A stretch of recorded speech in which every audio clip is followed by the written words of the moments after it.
They said it without flinching, as if the sentence had been sitting on their tongues all week just waiting to be used. Sign this or starve. Those were the exact words printed across the top page in heavy black marker. A page slid toward me on my maple kitchen table as if it were a simple permission slip for a school field trip. My grandson, Aiden, didn't meet my eyes. He wore that graphite sweatshirt he likes, hands tucked in the pouch like he was a boy again hiding a frog. But he isn't a boy. He's 24, taller than my son ever was, and he brought his mother, my daughter-in-law Vanessa, to do the talking.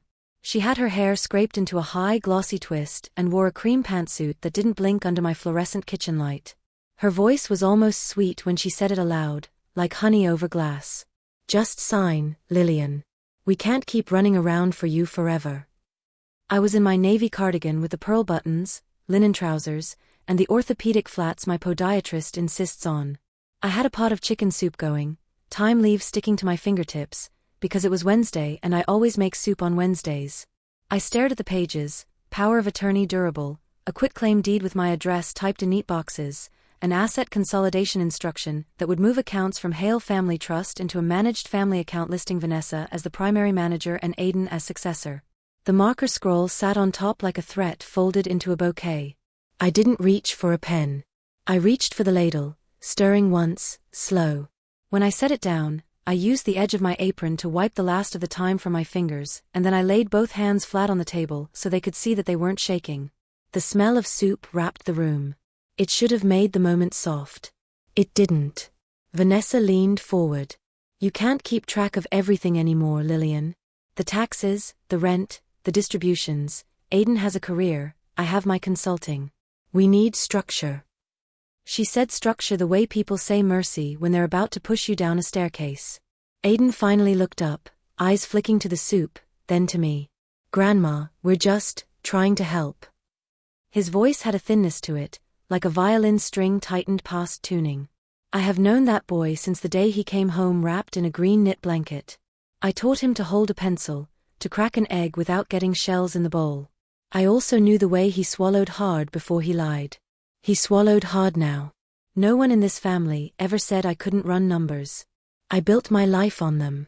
When my husband Cliff died, I was 52 with a mortgage and a grief that made my bones feel like they were loosening.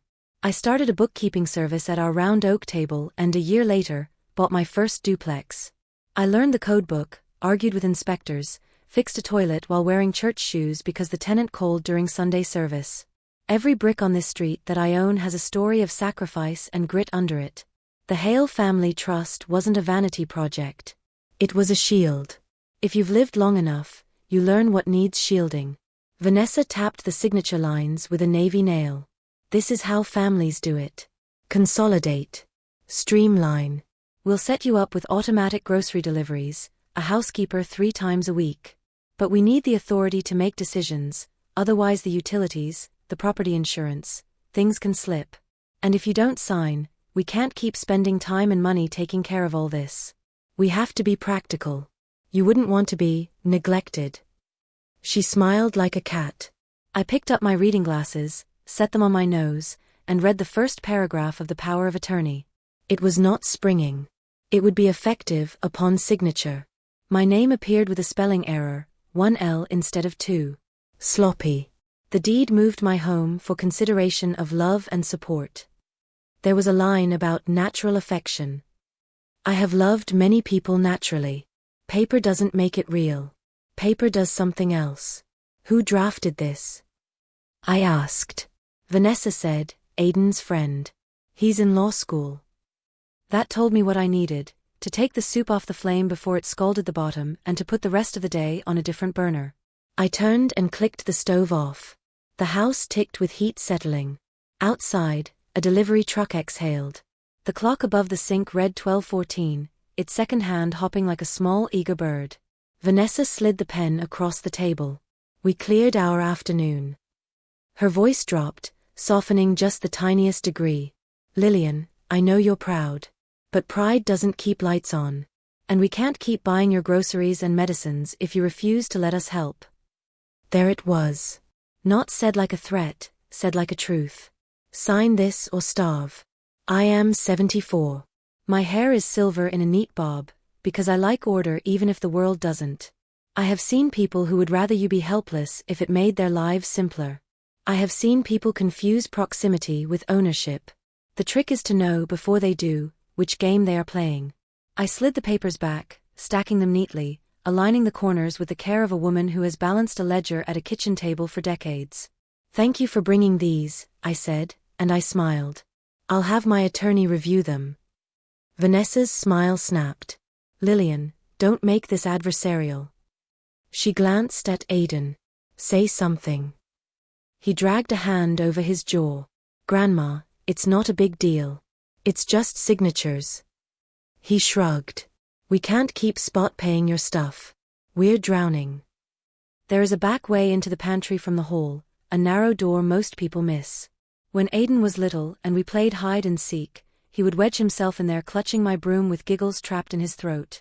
I thought of that as I stood, as I ladled soup into 3 bowls, as I set them down with sourdough from last night and 3 teaspoons, because my mother taught me you feed people even when they don't deserve it, especially then. They ate. Vanessa barely tasted hers. Aiden ate fast, like he always has, first to empty his bowl since he was 8. When their spoons stopped moving, I folded my napkin. "I appreciate your concern," I said, and I let the words be warm. "Let me give you an answer tomorrow." I didn't need until tomorrow. But I have learned that a person who believes they have already won gets clumsy with their victory lap. Vanessa gathered the papers with a tight little laugh. "Don't overthink it," she said. "We're trying to keep you comfortable." She stood, and the chair legs squeaked against my linoleum, and my kitchen felt like a courtroom where no one had sworn anyone in. When the front door closed and their car pulled away, I washed the bowls, stacking them to drip dry, and then I walked to the whole desk, the one Cliff refinished the summer he tried to quit smoking. The top drawer holds a banker's box index card, thumb worn. Hale Family Trust, contacts. Alvarez, Marina, First Meridian Bank, direct line. Cho, Elliot, attorney. Duval, Sherry, CPA. Patel, Nita, property insurance. It also holds a second card with a phrase written in my late husband's blocky hand from the year we made the trust: "If there's ever a doubt, lock it down." Cliff liked to say locks are for people who respect doors. For the others, you need barbed wire. I called Elliot first. His assistant put me through faster than usual when she heard my voice tightened around the words urgent and family. Elliot listened without interrupting. When I finished, he said, "Do not sign anything. I'll be at your house at 4. I could hear the rustle of his calendar, the scrape of a chair, the muted click of a pen cap. "Lillian," he added, "do you feel safe?" I looked around my quiet little house with its lavender sachets and clean counters, the sunlight laying across the floor like a calm hand. "For now," I said. I called Marina next. "Lillian," she said, "what did they try to put in front of you?" She has been my banker for 19 years and came to Cliff's funeral with a loaf of banana bread and a spare black tie for Aiden because he forgot his. I told her. She was quiet for one exhale. "Okay," she said, voice sharpening like a pencil. "We're going to put immediate dual authentication on all trust transfers, remove any authorized users from your personal cards, and place a watch flag on new attempts. I can also pause supplementary cards if you tell me who's carrying them." I thought of the metallic click when Aiden paid for that ugly watch last Christmas with a card that wasn't his. "Pause them," I said. "All of them." By the time Elliot rang the bell, my living room had that late afternoon gold to it that makes the crocheted blanket on the sofa look like it's blushing. He wore his gray suit and his kindness like a second tie. I made tea. He laid his briefcase flat and pulled out forms like he was a magician producing handkerchiefs. Consent revocations. Beneficiary review notices. A letter invoking a protective clause we quietly added 2 years after Cliff died. Upon reasonable suspicion of financial exploitation, the trustee may freeze distributions and require independent capacity assessment before resumption. I remembered the day we drafted that language, the way Elliot carefully slid the paper across to me like a coffin lid for hypotheticals. "You'll never need it," he had said then. I had smiled without believing him. We finalized the letters. He looked over the copies Vanessa had left, a mess truly, the way a wolf's breath is tidy compared to the bite. "They don't know what they don't know," he said. "That can make people dangerous, but it also makes them sloppy." He pressed his lips together and added, "Do not meet them alone to return these." I won't, I said, and meant it. After he left, I walked the perimeter of my life the way people walk fences after a storm to check for gaps. I checked windows, not because I'm afraid of people breaking in, but because I like to know the latch's catch. I opened the drawer with the photos: Cliff in his green fishing hat, Aiden with frosting on his cheeks turning 3, my son Mark in a suit on the day he married Vanessa, smiling like he could see the rest of his life laid out like a field and he'd never have to wonder where to step. I put one of Cliff's photos on the whole table facing the door. The house breathed with me. Around 9, I set up at the kitchen table with my laptop. Marina had sent secure links. Elliot's drafts sat in my inbox with his little notes in the margins: click to sign, will messenger copies in the morning. I've scheduled a capacity evaluation with Dr. Rao Friday at 10. Your choice to proceed. I read every line. I do not sign things I do not understand. When it was time, I typed my name with the care of a person carving letters into wet cement. Lillianhale. One by one, the forms blinked from pending to complete. Marina texted when the flags were in place. The little dots appeared, then her message: all secondary cards paused. Alerts on. Distribution freeze activated at midnight unless you say otherwise. I stared at the word midnight. Such a small gate to move, and yet. I made myself a single slice of toast with butter and jam and ate it standing at the counter, like I used to when Mark was small and mornings were made of noise. I washed the plate, dried it, set it in the rack. Then I turned off the kitchen light and the hallway and left the porch light on because I like the way it puts a square of brightness on the walkway, a little promise you can come home to. At 11:59, I sat at the oak table with my finger hovering over a blue button on a screen that said confirm freeze. Somewhere across town, I imagined Vanessa refolding that cream blazer, Aiden tossing his sweatshirt on the floor, the marker on their page drying into threat. Midnight arrives without ceremony. It comes whether you are ready or not. I clicked. The morning after I pressed that button, the house felt different, like the air itself had learned a new rhythm. Sunlight crept across the curtains in thin stripes, and the kettle hissed softly as I set it on the stove. I stirred oatmeal with a steady hand, as though nothing in my world had shifted. But everything had. Somewhere, in the quiet circuits of the banking system, Vanessa and Aiden's access to my life had vanished. The secondary cards they had been using without my permission were now nothing more than useless pieces of plastic. The direct transfers they had relied on to help with bills had frozen like a river in January. The thought brought no glee, only a calm weight, like slipping into a coat that finally fits. I ate slowly, then set my spoon down and listened. The house was quiet, but not in the way it used to be, not in the way that felt hollow since Cliff passed. It was the quiet of a fortress. My phone buzzed just after 8. Aiden. I let it ring until the sound stopped, then buzzed again. 3 missed calls before I'd finished my oatmeal. I wiped the bowl clean, set it in the sink, and didn't bother looking at the voicemails. People say desperation has a sound. I didn't need to hear it. At 10, Marina from the bank called. Her tone was brisk but kind.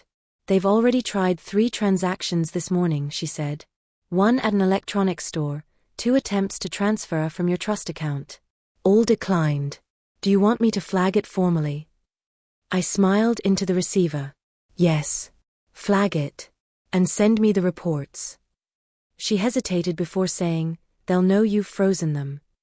I traced the edge of the counter with my finger. Good. By noon, there was pounding at my front door. I knew that sound before I reached the hallway, the rapid shallow fists of someone who believes volume is power. I opened the door to find Vanessa in a fitted red jacket, her lipstick as sharp as her tone. Aiden stood behind her, shoulders slouched, eyes darting. She didn't bother with greetings. What did you do? She demanded. The words carried an edge of panic that her outfit couldn't cover. I leaned against the doorframe, wearing my slate gray cardigan and pressed trousers, the kind of outfit that says dignity without effort. I don't know what you mean, I said. She pushed forward, but I held my ground. Don't play games, Lillian. Our cards aren't working. The transfers are blocked. Do you understand what you've done? You've cut us off. She glanced back at Aiden, looking for him to echo her outrage, but he shifted his weight like a boy caught cheating on a test. I tilted my head. You said yesterday it was my pride that stood in the way. Perhaps pride runs both ways. Vanessa's face hardened, the lines around her mouth tightening. "This is illegal," she spat. "You can't just." I held up a hand. "I can. And I did. You asked me to sign papers that would hand over everything Cliff and I built. Do you think I don't know what that means? Do you think age makes me foolish?" I let the silence grow until even the birds outside seemed to pause. "I know exactly what I did. I protected what's mine." Aiden finally spoke, his voice low, almost pleading. "Grandma, we didn't mean it like that. We just thought."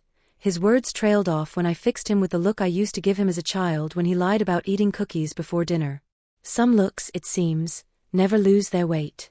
"I'll give you until Friday," I said evenly. "Gather your things from the guest room. After that, the locks change." Vanessa's mouth fell open, a protest rising, but I closed the door before she could let it spill. The sound of their muffled argument carried down the walkway as they stormed off. I poured myself tea jasmine, and let the steam rise into my face like a blessing. That afternoon, Elliot arrived with more documents. We sat in my living room, sunlight casting warm pools across the carpet. "We'll formalize the freeze into a court notice," he said. "That way, if they attempt anything further, it won't just be blocked, it will be documented as fraud." He placed another form in front of me. "And this is a petition for protective oversight. It ensures that no financial changes tied to your name can be executed without your direct signature and medical confirmation of capacity." I signed each page, my pen steady. Cliff's voice echoed in my mind, "If you ever doubt, lock it down." Elliot leaned back, satisfied. "You've done more than protect yourself," he said. "You've built a wall they'll never climb." The calls didn't stop. Every hour, the phone lit with Aiden's number, then Vanessa's, alternating like clockwork. I didn't answer. Instead, I walked through the house, my hand brushing over the photographs on the wall. Mark on his graduation day, Cliff in his fishing hat, Aiden as a toddler holding a puppy with both arms. Betrayal doesn't erase memory, but it rewrites it. Where I once saw innocence, I now saw entitlement growing like ivy, curling tighter until it choked. That night, I sat at my desk with the lamp casting a circle of light. Marina's email had arrived, neatly listing every declined attempt. The amounts, the times, the desperate repetition. Thousands in a single morning. They weren't just careless, they were greedy. I printed the report and slid it into a folder labeled Evidence. Because this wasn't the end. This was the beginning of something larger. As I turned off the light and climbed into bed, I thought about what Vanessa had said, that they couldn't keep running around for me, couldn't keep buying my groceries. I laughed quietly into the dark. My pantry was full, my accounts untouched, my independence intact. The only ones starving were the ones who tried to strip me of dignity. And by Friday, when the locks changed and the trust paperwork became public record, they would learn that some threats backfire louder than any scream. And I drifted to sleep not afraid, not angry, but clear. Revenge, I realized, doesn't always wear fire. Sometimes, it wears silence. Friday came with a thin, silvery rain that beaded on the boxwood hedges and made the driveway shine like a fresh coin. I put on a teal blouse with a soft collar and pressed black slacks, the kind of outfit Cliff used to say made me look like I had decisions to make. I tied my hair back with a narrow black ribbon so it wouldn't fall into my eyes, set 2 cups on the counter, and waited for the kettle to whistle. Dr. Rao was due at 10 for the capacity evaluation Elliot had suggested. Not because I doubted my mind, but because I understood Vanessa. She'd already said out loud that I couldn't keep track of things. It wasn't difficult to imagine her taking that sentence to a courtroom and trying to grow it into a petition. I don't gamble much, but I know how to put chips on the squares that keep me safe. Dr. Rao arrived right on time, a slim woman in a raincoat the color of slate, her hair tucked under a scarf, her smile quick and warm. We sat at my dining table with the good light, the same table where Aiden once built a fort from couch pillows and where his father scribbled sums on napkins. Dr. Rao unfolded her papers and explained what would happen. Nothing invasive, she promised: recall, orientation, executive function tasks. The words sounded clinical, but the work felt like a conversation with a steady friend. She asked me to remember 5 words, and I repeated them back. She asked me to draw a clock and mark 7:10, and I drew the circle, the tick marks, the hands. She asked me to subtract by 7s from 100, and I watched the numbers step down neatly like soldiers. We spoke about the day of the week, the season, The park with the sycamores 2 blocks over where I walk when my knees behave. She asked about my bills, how I pay them, how I track them. I showed her the check register I still keep even though the bank app would suffice, because I trust paper and ink the way I trust the smell of cinnamon when the oven door opens. Some things remain true. She finished faster than I expected, her pen moving briskly. Mrs. Hale, she said, looking at me over the rims of her glasses, you're precise, organized, and fully oriented. I'll put this in writing. If anyone challenges your capacity, I'll stand beside you. I poured her a second cup of tea even though she had one shoe already half back in her raincoat. Thank you, I said, and meant it in bigger ways than a test deserved. At noon the locksmith's van pulled up, white letters on navy paint, Samir and Sons. The younger son, curly hair, nervous smile, carried in the tool bag while Samir himself took off his cap and shook my hand like neighbors used to do when we all remembered each other's names. We walked door to door, front, side, back, testing latches, checking strike plates. He recommended deadbolts with solid cores. Brushed steel, he asked. Brushed steel, I agreed. The drill's low whine lifted sawdust into the air, tiny curls of wood fell like pencil shavings to the mat. When he finished, he set the old keys on the whole table beside Cliff's photo. Do you want these? He asked. I shook my head. No. That story's over. He swept them into a paper envelope and slipped it into his pocket with a nod that understood more than the words we'd exchanged. I had boxed Aiden's things the night before, the sweatshirt that had become his uniform, 3 paperback thrillers, a chipped mug with a cartoon rocket ship, a handful of tangled cords from electronics that didn't match any device I own. I set the box on the porch bench and taped an inventory list to the lid in my tidy print. There was no malice in me about it, only a wish that he would one day learn the difference between what you lay claim to and what you're given to carry for a while. They arrived at 1:30 with the storm clouds breaking behind them and sun tearing open strips of blue. Vanessa wore black this time, black coat, black boots, black sunglasses she pushed up onto her head like a crown. Aiden had on a ball cap and a bomber jacket that made him look more like a boy than ever, trying to grow into a shape that didn't fit. I saw the exact second they noticed the new locks. Vanessa's mouth flattened into a blade. She marched up the steps as if ownership were a matter of speed. You can't do this, she said without preamble. You can't lock us out. She made it sound like I'd barred them from oxygen. I gave you until today to collect your things, I said, keeping my voice level, my hands tucked into the pockets of my cardigan so they wouldn't curl into fists. There's a box on the bench. If there's something missing, write it down.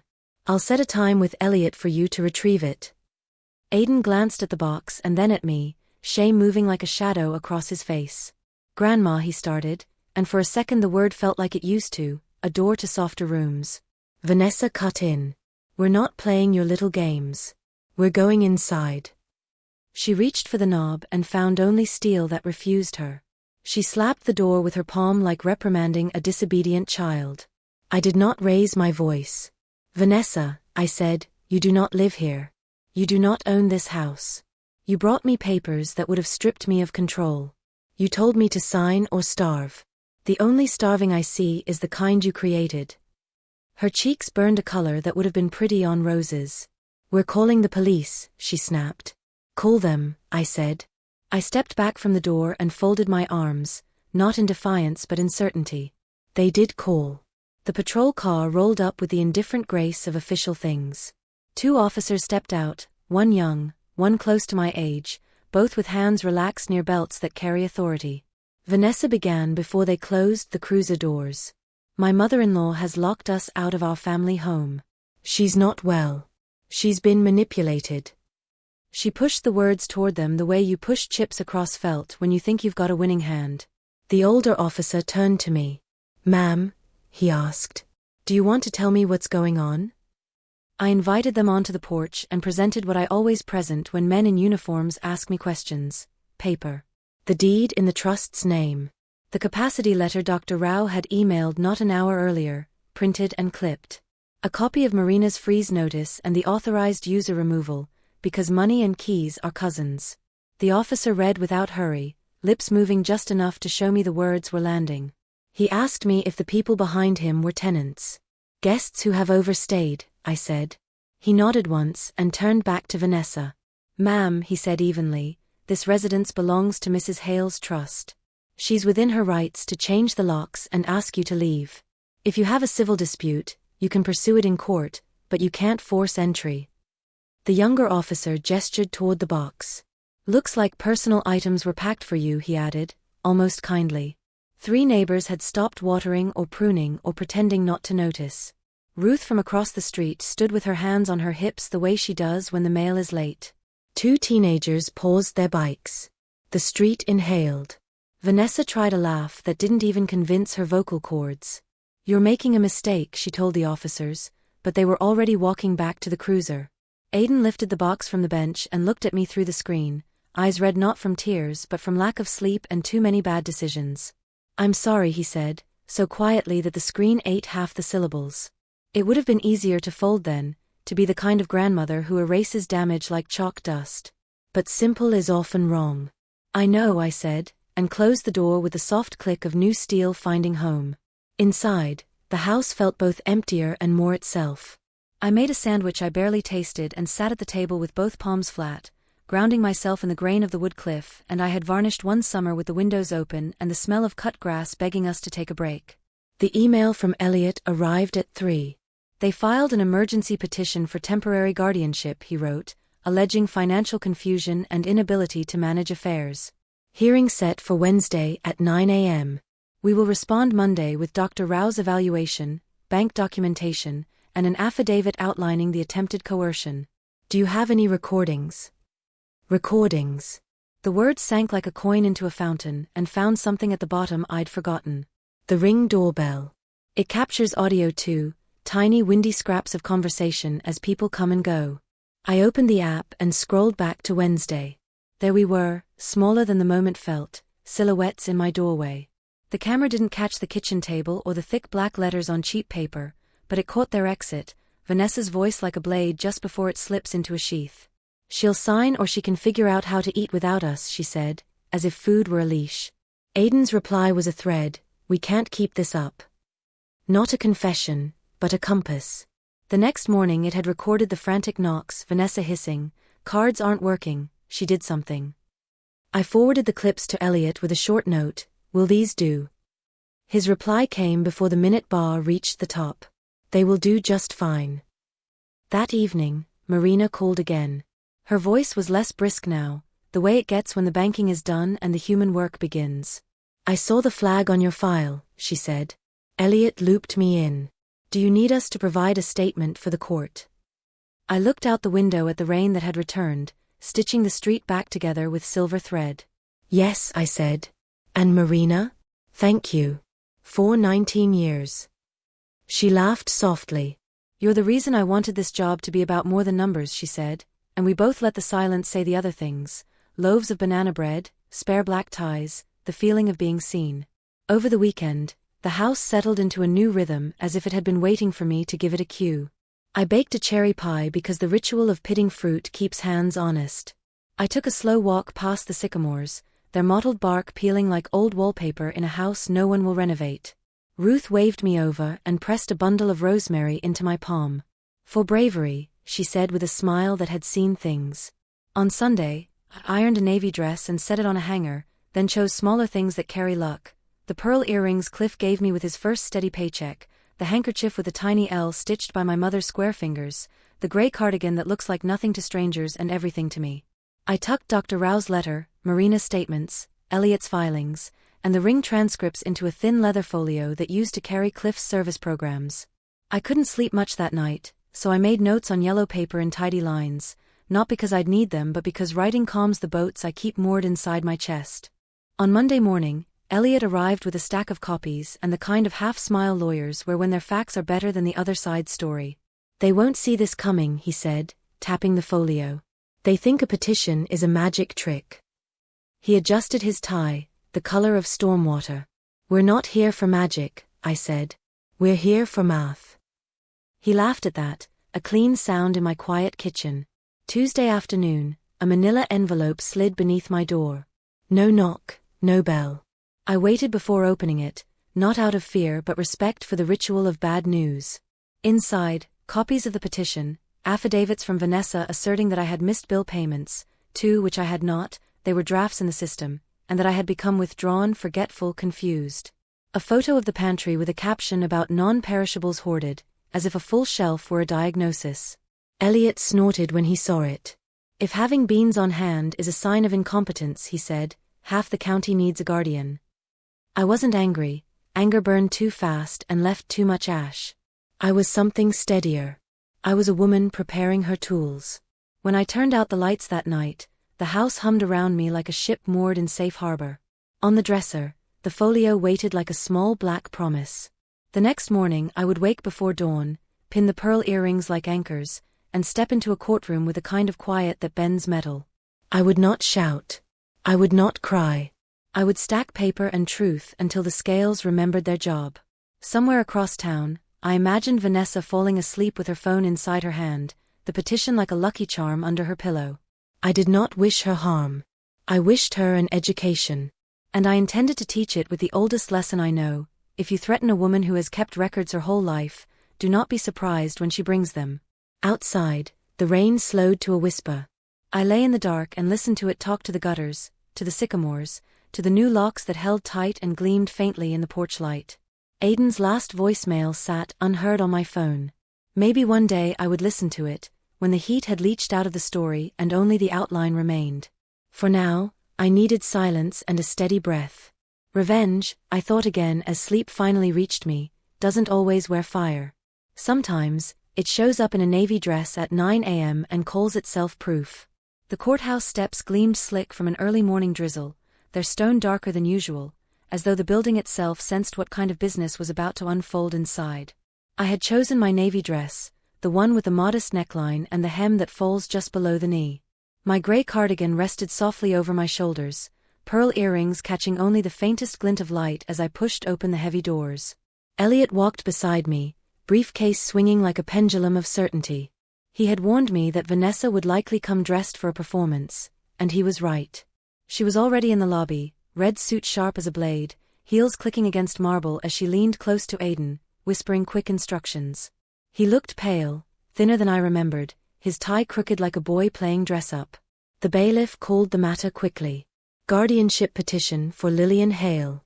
That word, guardianship, landed like a stone in my stomach. To hear it said in a courtroom, as though I were a child who needed watching, might have stung once. Now it only fueled me. I sat straight, hands folded neatly in my lap, while Vanessa's attorney, a man with gel-slick hair and too much confidence, stood and began his opening. He painted a picture of decline, of a woman no longer able to manage her affairs, of unpaid bills, confusion, isolation. He held up photos, my pantry, my check register, the beans stacked neatly on the shelf, and let the juryless room absorb the fiction. When he finished, Vanessa dabbed at the corner of her eye with a tissue as if grief itself lived in her. Aiden avoided looking at me altogether. I let the moment pass without moving a muscle, because silence has weight too. Then Elliot rose. He was calm, unhurried, his voice steady as rain on glass. He introduced Dr. Rao's evaluation first, clear and professional. Mrs. Hale is fully capable, organized and oriented. He passed copies to the judge, who skimmed the pages with raised eyebrows. Then he submitted Marina's bank reports, listing every attempted unauthorized transfer, every declined card swipe, the frantic pattern of desperation that told its own story. He played the Ring doorbell audio on a small speaker that filled the courtroom with Vanessa's own voice. She'll sign or she can figure out how to eat without us. The words hung in the air, ugly and undeniable. A murmur rippled through the gallery, where a few locals had wandered in, curious. Even the judge's pen paused above his notepad. Elliot wasn't finished. He laid down the affidavit I had written, line by line recounting the events at the kitchen table, the threats, the pressure, the ultimatum. Then he lifted the folio and withdrew the final piece. Cliff's old deed transfer, placing the house into the trust years ago with language so airtight even Vanessa's lawyer stopped shifting in his chair. When Elliot sat, the silence felt like a cathedral. Vanessa's attorney cleared his throat, tried to recover with talk of family miscommunication, of good intentions gone awry. But words that weak collapse under the weight of evidence. The judge leaned forward, peering over his glasses. Mrs. Hale, he said, his voice measured, you appear not only competent but exceptionally well prepared. This petition is denied, with prejudice. He turned his gaze toward Vanessa and Aiden. Further attempts to undermine her estate may result in sanctions. Do I make myself clear? Vanessa's face, usually painted in confidence, cracked. She nodded stiffly, lips pressed tight. Aidan mumbled something that never made it past his throat. I simply inclined my head.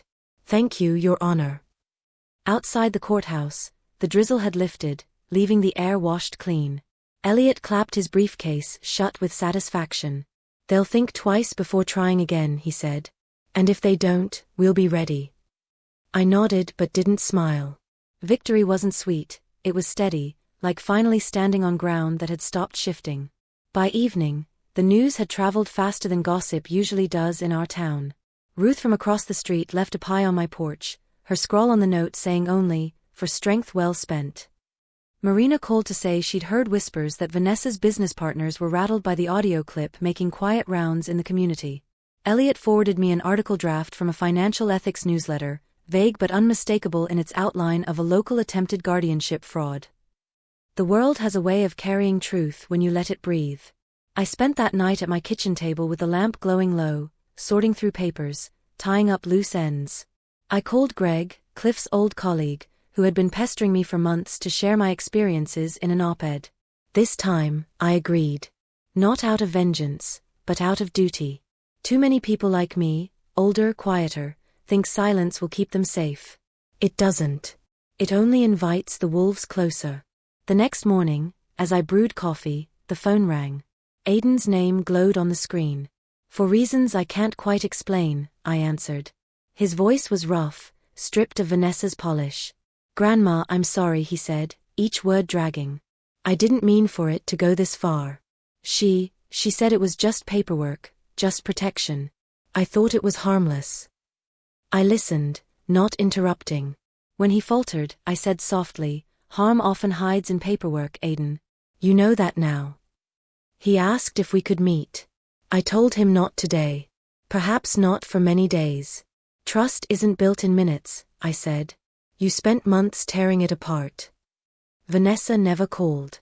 Instead, I received a letter, thick cream paper with looping handwriting, full of excuses and elegant phrases. I slid it into a drawer without reading past the first line. Some words are poison even when dressed as apology. By the weekend, Elliot called with news. Vanessa's boutique branding firm had lost 2 major clients, both citing concerns about recent publicity. Aidan's consulting work had stalled too. No one wants to hire a man whose name had been whispered in a courtroom as a would-be usurper. I hadn't said a word to the press. I hadn't pointed a finger in public. But the truth, once planted, has its own way of spreading. I walked out onto the porch that evening with a cup of mint tea, the sky a wash of orange fading into violet. The locks gleamed, brushed steel catching the last light. I thought of Cliff, of how he used to say that dignity is a fortress no one else can build for you. I had built mine brick by brick, with patience, with paper, with proof. And now, as the street quieted and the first stars blinked awake, I felt the fortress settle firm around me. The revenge wasn't fire, wasn't shouting, wasn't a spectacle. It was this, a woman in her 70s, standing steady, while those who thought they could starve her found themselves hungry in ways they had never imagined. And I knew, this was only the beginning of their unraveling. The weeks that followed were a slow undoing for Vanessa and Aidan, like watching a sweater unravel thread by thread until nothing remains but a tangled heap.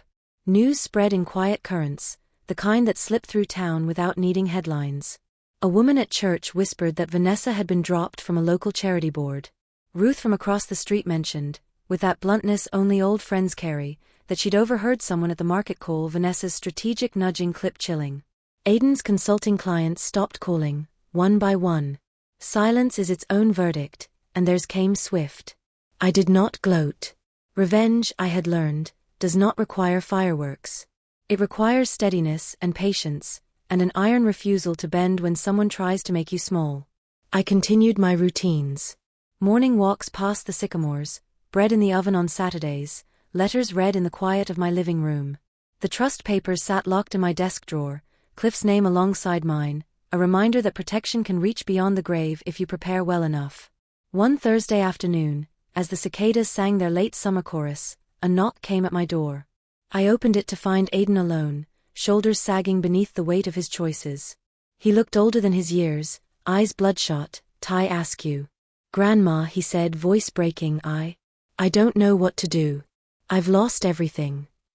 For a long moment I saw not the man who had sat at my kitchen table demanding my signature, but the boy who once built forts in my living room and begged for one more story before bed. My heart ached, but ache is not the same as forgiveness. "You haven't lost everything," I said, my voice quiet but steady. "You've lost illusions. There's a difference." He stepped inside when I gestured, lowering himself into Cliff's old chair like a penitent in a confessional. He admitted that Vanessa had left, her sharp suits packed into cases and carried back to her mother's house. He admitted that friends had grown scarce, that no one wanted to be tied to someone exposed in such a way. He admitted he was ashamed. "I don't ask for money," he said, lifting his eyes to mine. "I ask for a chance to make it right."